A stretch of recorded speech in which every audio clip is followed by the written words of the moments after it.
Hello students, हमारा आज का टॉपिक है introduction to microbiology part 2। Last video में हमने इंट्रोडक्शन टू माइक्रोबायोलॉजी पार्ट 1 में माइक्रोबायोलॉजी क्या है, उसकी definition, then what are micro organisms और उनका ट्रांसमिशन कैसे होता है from one person to another और वन होस्ट टू अनदर, ये सारा हमने डिटेल में पढ़ा और माइक्रोबायोलॉजी की डेफिनेशन को अच्छे से जो है हमने समझा। और आज के हमारे इस वीडियो में मैं आपको बताने वाली हूँ कि ये जो माइक्रोबायोलॉजी है इसकी सब क्लासेस हैं, ये कई क्लासेस के अंडर हम इसको स्टडी करते हैं। एंड व्हाट आर दीज, ये माइक्रोबायोलॉजी की जो ये क्लासेस हैं, सब क्लासेस हैं, वो क्या हैं?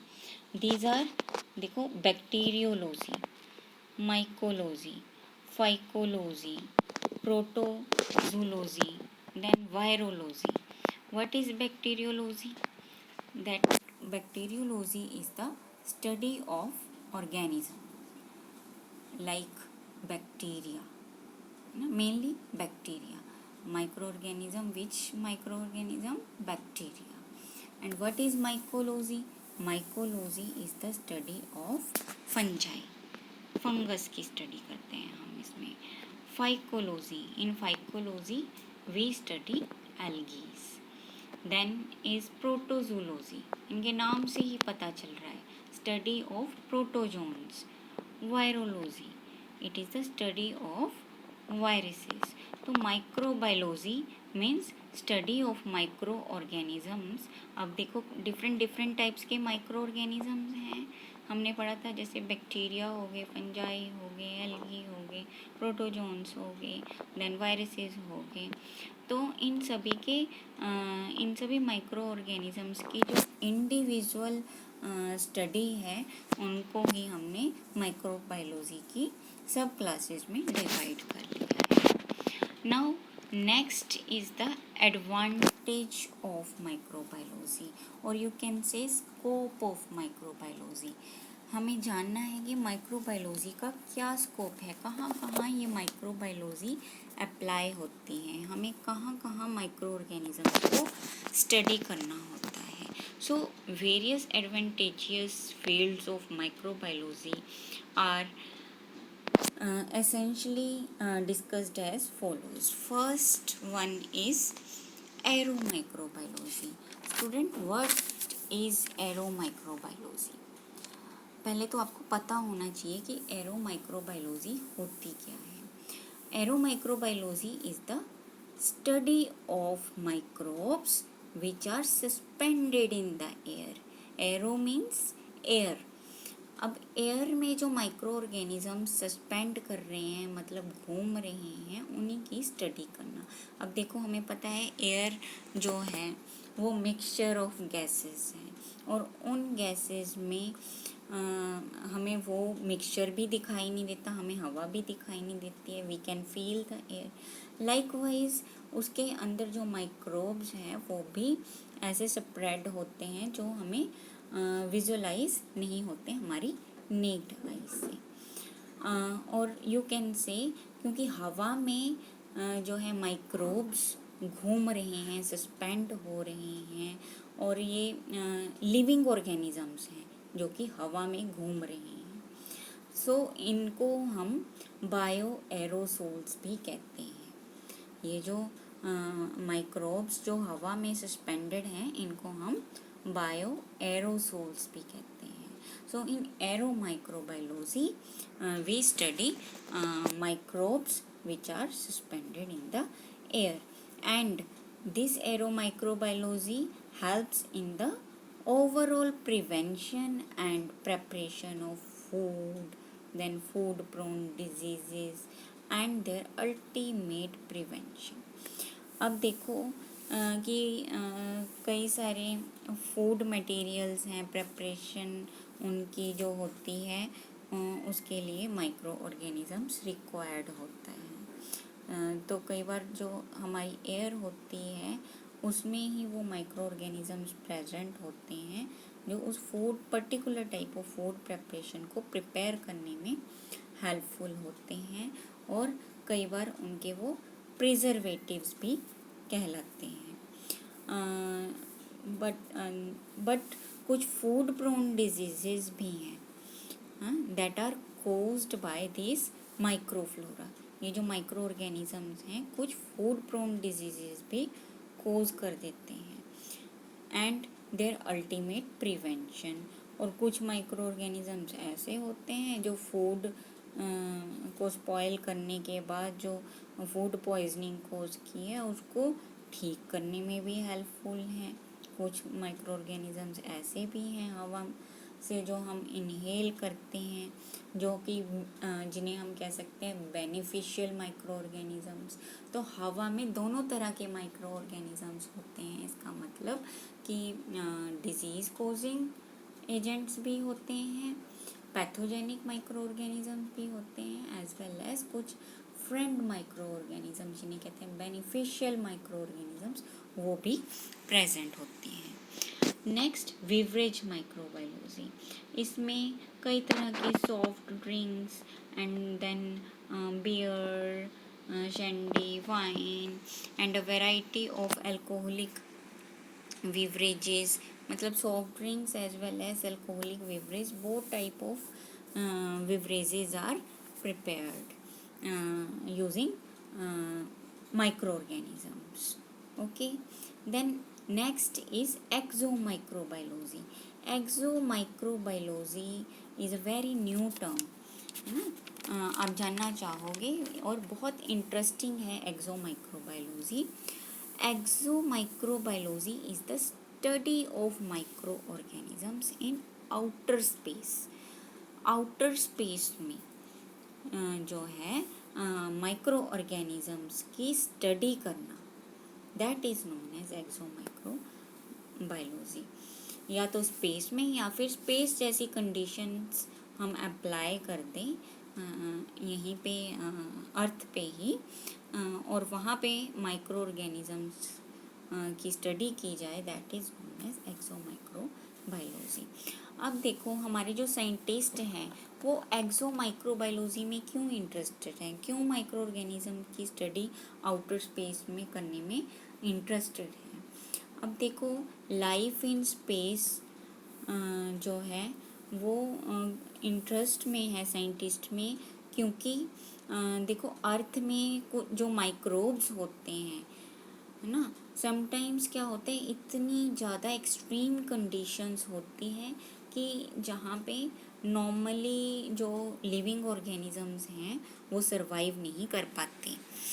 जैसे कि बहुत ज़्यादा टेम्परेचर हो जहाँ पे, या जहाँ पे बहुत ही कम टेम्परेचर हो, या फिर जो वहाँ पे सॉल्ट कंसंट्रेशन पानी में ज़्यादा हो, then high levels of radiations, मतलब इतनी तेज रेडिएशंस अर्थ पे या फिर मतलब कोई एरिया है वहाँ पे पहुँच रही हैं जहाँ पे नॉर्मली जो हैं ऑर्गेनिज़म सरवाइव नहीं कर पाते, वहाँ पे भी कुछ माइक्रो ऑर्गेनिज़म्स और उनके स्ट्रेन्स ऐसे हैं जो सरवाइव करते हैं। अगर उनको जैसे लिमिटेड न्यूट्रिएंट मिले एनवायरनमेंट में, उनको पूरे मतलब हम उनको फुल न्यूट्रिशनल डाइट ना दें, माइक्रो ऑर्गेनिजम्स को ना मिले, बस लिमिटेड से न्यूट्रिएंट्स में भी वो ग्रो कर जाते हैं, ऐसे ऐसे माइक्रो ऑर्गेनिजम्स भी हैं। तो साइंटिस्ट इसका फ़ायदा उठा के वो सोचते हैं क्यों ना जो स्पेस है स्पेस में जो वहाँ की जो हार्श कंडीशंस हैं, एक्सट्रीम कंडीशंस हैं, वहाँ पे हम देखें कि माइक्रो ऑर्गेनिजम्स जो हैं वो कैसे सरवाइव करते हैं, है ना। तो वैसे भी उनका डेफिनेटली वो सरवाइव करते हैं वहाँ पे। कई जो स्पेस क्राफ्ट्स हैं, है ना, उनके थ्रू जो है वहाँ पे माइक्रो ऑर्गेनिजम्स की लाइफ को स्टडी किया जाता है। हमारे साइंटिस्ट जो हैं वो वर्क कर रहे हैं। तो such type of branch of microbiology is known as exomicrobiology. Okay students, and next is food microbiology. What is food microbiology? Making of cheese and yogurt. अब देखो कुछ माइक्रो ऑर्गेनिजम्स ऐसे होते हैं जो चीज़, पनीर हो गया या योगर्ट हो गया या दही हो गया, कर्ड है ना, उनको बनाने में हेल्पफुल होते हैं। जैसे कि देखो कर्ड की प्रेपरेशन मिल्क से कैसे होती है, आप सब जानते हो। मिल्क में क्या होते हैं, मिल्क में जो है लैक्टोबैसिलस होते हैं, है ना, लैक्टिक एसिड होता है। मिल्क जो है उसमें लैक्टिक एसिड होता है ना, शुगर्स होते हैं, लैक्टोज होता है। जब लैक्टोबैसिलस हम मिल्क में डालते हैं तो वो लैक्टोज शुगर जो मिल्क में प्रेजेंट होती है उसको लैक्टिक एसिड में कन्वर्ट कर देते हैं। लैक्टोबैसिलस माइक्रो ऑर्गेनिजम्स जो मिल्क में लैक्टोज शुगर होती है उसको लैक्टिक एसिड में कन्वर्ट कर देते हैं। और जो ये लैक्टिक एसिड है ये दूध की प्रेसिपिटेशन करवा देता है और प्रेसिपिटेट होके वो कर्ड फॉर्म में जो है हमारे सामने बन के एक डिफरेंट फूड मटेरियल बन जाता है, मिल्क प्रोडक्ट बन जाता है। तो फूड माइक्रोबायोलॉजी में इसी तरह से चीज़ बनाया जाता है या योगर्ट बनाए जाते हैं या कर्ड बनाए जाते हैं और भी कई सारी फूड प्रेपरेशंस हैं जो यूजिंग माइक्रो ऑर्गेनिजम्स जो हैं वो बनाई जाती हैं। Next is geochemical microbiology. What is geochemical microbiology? Geochemical microbiology is also a scientific field na, that in which the role of microorganisms on geological and geochemical processes जो है उसको देखा जाता है, स्टडी किया जाता है कि माइक्रो ऑर्गेनिजम्स का जियोलॉजिकल और जियोकेमिकल प्रोसेसेस में क्या रोल है, उनके इफ़ेक्ट देखे जाते हैं। जैसे मिनरल्स और मेटल्स हैं, उनके क्या इफ़ेक्ट हैं on microbial growth and activity में उनकी और उनके सर्वाइवल में सब देखा जाता है। So geochemical microbiology is to help in the study of coal, जैसे mineral deposits and gas formation, prospecting the deposits of gas and oil, then coal, then recovery of minerals from low grade one ores. Okay, तो इस तरह से geo chemical microbiology जो है this is the different scientific field that uses the study of microbiology.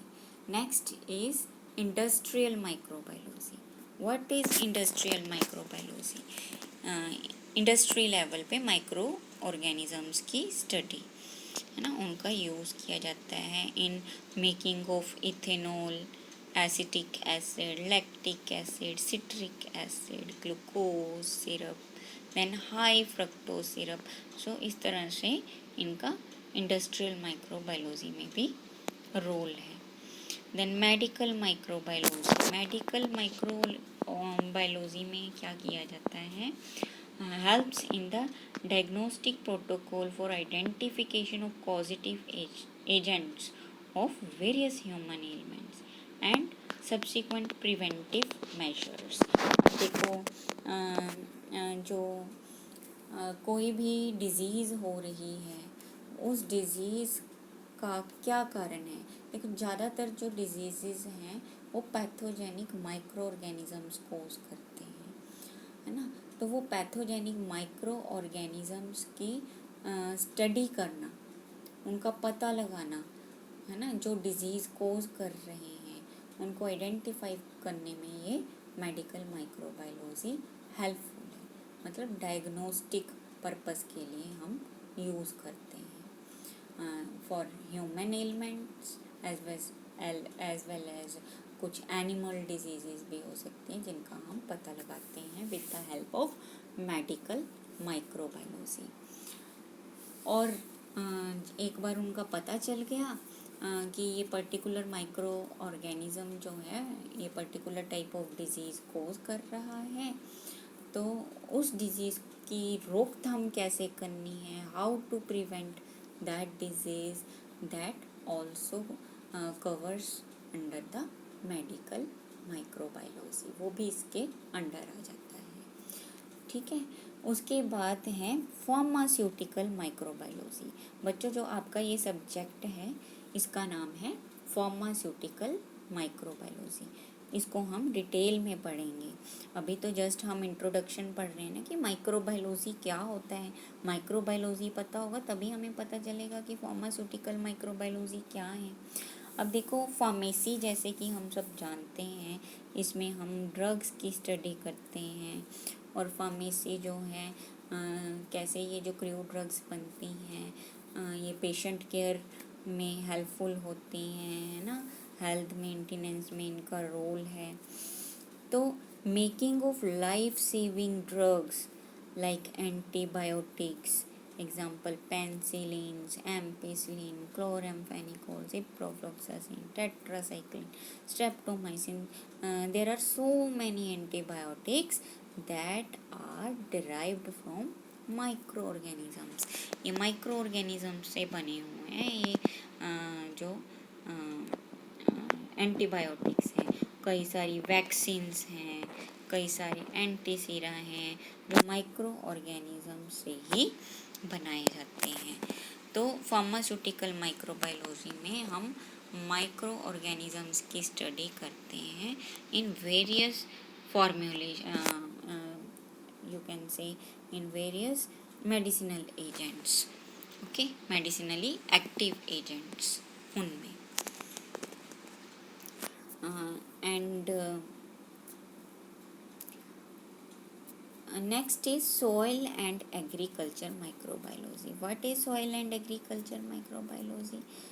This field of microbiology help in the maintenance of a good farmland by keeping and sustaining a reasonable and regular presence of microbes in it. ना students देखो, जैसे हमारी जो soil है इसको fertile बनाने में भी माइक्रो ऑर्गेनिजम्स का बहुत बड़ा रोल है। जैसे कि आपने सुना है कि रूट्स वाले जो प्लांट होते हैं, बीन प्लांट्स हो गए जैसे, है ना, इनकी रूट नोड्यूल्स में जो गांठें होती हैं वहाँ पे नाइट्रोबैक्टीरियम प्रेजेंट होता है ना। ये एक माइक्रो ऑर्गेनिज्म है और ये क्या काम करता है, नाइट्रोजन फिक्सेशन का काम करता है। हवा में जो नाइट्रोजन होती है वो फ्री फॉर्म में होती है, फ्री फॉर्म में घूम रही होती है, और उस नाइट्रोजन को फिक्स करवाना है प्लांट्स की रूट्स में। अब उसको फिक्स क्यों करवाना है, क्यों ज़रूरत है नाइट्रोजन फिक्सेशन की?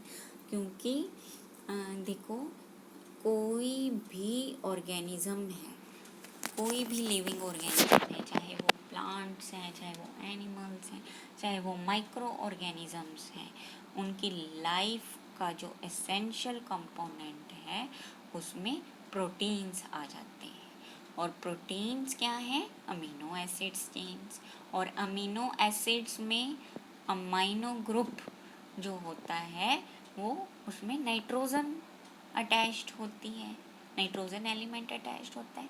वो नाइट्रोजन एलिमेंट कहाँ से आता है, नाइट्रोजन फिक्सेशन से। अब प्लांट्स जो हैं वो प्राइमरी प्रोड्यूसर्स हैं, उन प्लांट्स को जब हम कंज्यूम करते हैं तो वो नाइट्रोजन हमारे अंदर जाता है।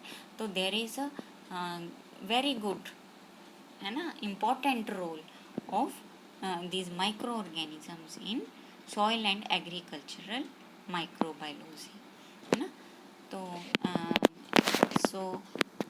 इन दिस वे जो माइक्रो ऑर्गेनिजम्स हैं वो हेल्प करते हैं in the maintenance of a good farm land. Okay, 10th one is waste treatment microbiology, treatment of domestic and industrial effluents or waste by lowering the BOD, biological oxygen demand, है ना, and COD।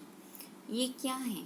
BOD हो गया, oxygen demand हो गया, है ना।